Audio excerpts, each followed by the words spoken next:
शमशाबाद की रेणुका यल्लम्मा मंदिर की हुंडी से 10,000 रुपए चुराने वाले एक कम उम्र लड़के को मंदिर के स्टाफ ने सीसीटीवी कैमरे की मदद से पकड़ लिया। बताया जाता है कि मंदिर में दर्शन के बहाने ये लड़का आया था और उसने हंडी को तोड़कर ये रकम निकाल ली।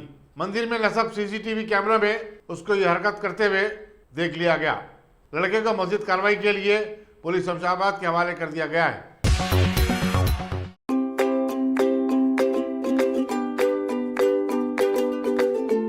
Every child's success story starts here, like a multifaceted diamond.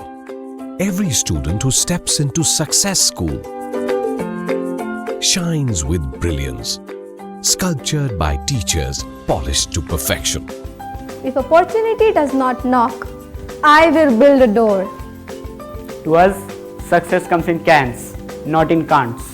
Success is falling 9 times, getting up 10.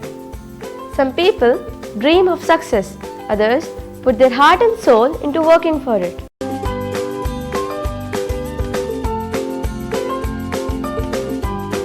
Success, finding oneself.